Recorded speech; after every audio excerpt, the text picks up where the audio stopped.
नया रास्ता। पाठ 18। मीनू ने दूसरे वर्ष की वकालत की परीक्षा भी प्रथम श्रेणी में उत्तीर्ण कर ली। अब तीसरे वर्ष की परीक्षा के लिए वह कठिन परिश्रम कर रही थी। उसने सफलता की मंजिल तक पहुंचने के लिए दूसरी सीढ़ी पार कर ली। तीसरी सीढ़ी पार करने के लिए उसे कठिन परिश्रम करना था। आजकल उसके कॉलेज में खेलकूद प्रतियोगिताएं चल रही थी। मीनू ने उन प्रतियोगिताओं में भाग नहीं लिया था और कॉलेज में पढ़ाई भी नहीं चल रही थी। उसने सोचा कि आज नीलिमा के घर जाकर मिल आऊं। पढ़ते पढ़ते थक चुकी थी, इसलिए वह उठी और नीलिमा के घर पहुंचने पर उसने देखा कि नीलिमा बिस्तर पर पड़ी थी। मीनू ने उसके सिर पर हाथ रखकर देखा। उसका ज्वर से शरीर तप रहा था। उसके पति सुरेंद्र जी उसकी दवाई लेने गए थे। घर में उस समय कोई नहीं था। उस नन्हे अनूप को रोता देखकर नीलिमा कंपकपाती आवाज में मीनू से बोली, मीनू, अनूप को मेरे पास लिटा दो, बहुत देर हो गई है रोते रोते। मीनू ने अनूप को नीलिमा के पास न लेटाकर पालना हिलाकर ही उसे पालने में सुला दिया। इतने में ही सुरेंद्र जी नीलिमा की दवाई लेकर आ गए। मीनू को देखकर सुरेंद्र जी को लगा कि अब वे कुछ समय के लिए नीलिमा के पास मीनू को बिठाकर अपनी फैक्ट्री देखने के लिए जा सकेंगे। उन्होंने पहले नीलिमा को अपने हाथ से दवाई पिलाई और फिर मीनू से आग्रहपूर्ण स्वर में बोले, मीनू, तुम जितनी देर यहाँ नीलिमा के पास बैठी हो उतनी देर में मैं फैक्ट्री देखाऊं। मीनू ने यह बात सहज स्वीकार कर ली। मीनू नीलिमा के पास पलंग पर ही बैठ गई। सुरेंद्र जी फैक्ट्री चले गए थे। नन्हा अनूप अभी पालने में ही सो रहा था। मीनू को लगा कि नीलिमा तीव्र ज्वर से पीड़ित है, इसलिए उससे बातें करना उचित नहीं। उसने पास पड़ी एक पत्रिका उठाकर पढ़नी शुरू कर दी। नीलिमा को दवाई मिलने से कुछ आराम हुआ और उसे झपकी आ गई।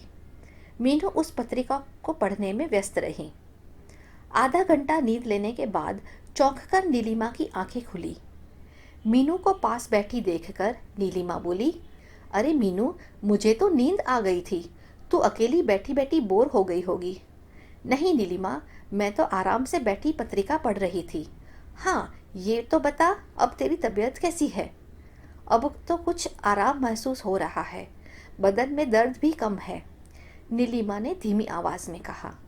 और मीनू, तुम्हारी पढ़ाई कैसी चल रही है? आजकल तो खूब व्यस्त होगी पढ़ने में। वकालत की अंतिम परीक्षा है इस वर्ष। हाँ नीलिमा, अभी तक तो दोनों वर्ष की परीक्षा में मैंने प्रथम श्रेणी में ही उत्तीर्ण की है। देखो इस वर्ष क्या होता है। इस वर्ष भी प्रथम ही आओगी। जो इंसान परिश्रम करता है उसे उसका फल अवश्य मिलता है। और हाँ मीनू, पिछले महीने अशोक भैया अमेरिका चले गए हैं। अभी 2 वर्ष के लिए ही गए हैं। क्या अमेरिका पढ़ने के लिए गए हैं? हाँ, अभी तो पढ़ने के लिए गए हैं, परंतु वहां जाने के बाद कौन लौट कर आता है?